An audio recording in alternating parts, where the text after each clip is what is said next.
The sat phone rang at 2:17 a.m. We were 100 miles offshore. The water was black glass, the rig humming like a metal heart. I wiped the grease off my hands before answering. I wish I hadn't. "Mr. Maddox?" a woman asked. Her voice was flat, bureaucratic. "This is Child Protective Services. Your son was found alone, wandering by Route 67. I didn't say anything. In the background," she hesitated, "we heard him crying.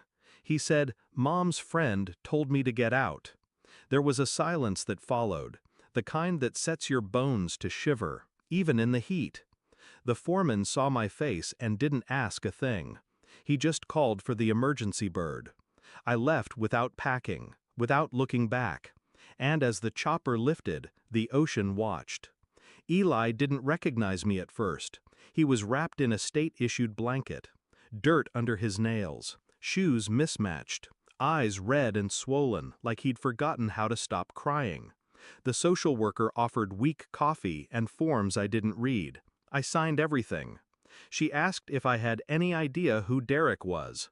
I told her no, but the name tasted familiar, like something I'd tried not to swallow. Back home, the lights were on. The house was clean. Music played in the background, something cheap and romantic. She greeted me in a robe. "Oh my God, you're back early." Not shocked, not guilty, just off script. Eli ran to his room, slammed the door. She tried to kiss me. I stepped aside.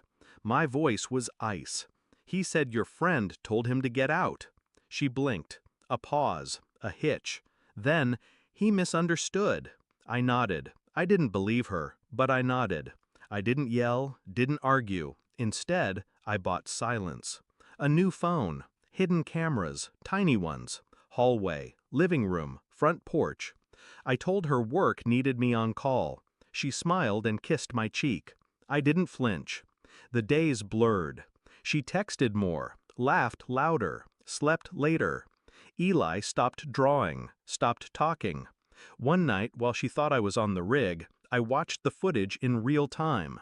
At 9:14 p.m., a man entered the house. Tall, bald, too familiar. Derek. He brought wine. She brought herself. At 9:37 p.m., they passed Eli's closed door without looking. At 10:02 p.m., Eli opened that same door and walked outside. No one noticed, not until CPS found him 3 miles away, barefoot on cracked pavement. I waited. 2 days later, while she was at yoga, or pretending to be, I printed everything. Still frames, receipts, call logs. One photo showed Derek shirtless in our kitchen, Eli's cereal bowl behind him. She came home humming, dropped her keys, took off her heels. "Hey babe, wanna order in tonight?" I handed her the folder. She opened it like it was a bill, and froze. Where did you—" "Doesn't matter." She flipped faster. The panic bloomed. "You don't understand. You locked him out," I said, "so you could let someone else in." She shook her head, eyes glassy. "No, it wasn't like that. I didn't know." I walked past her.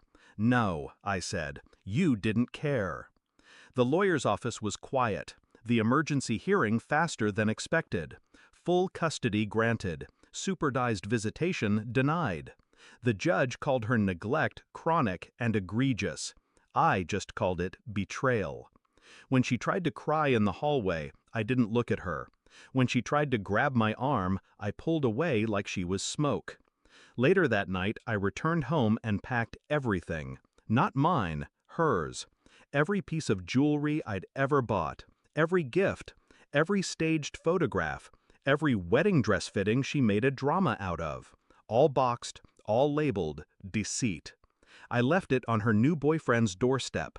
Taped the still image of Derek with Eli's cereal behind him to the top. No note. Some truths speak louder in silence. Eli laughs again. It's small, unsure, but real. He holds my hand when we cross streets now. Double checks the lock before bed. I never taught him that. She did. Some nights I watch him sleep, and I wonder how long he'll carry her shadow before the sun burns it off. She texts sometimes. I never reply. Not out of hate, out of understanding. She was a storm pretending to be a home, and I believed her until she left my son out in the rain. I don't miss her. I don't forgive her. But I thank her for showing me who she was before she had the chance to destroy him too. The oil rig taught me how to contain pressure, but she taught me how to bury it so deep it never boils again.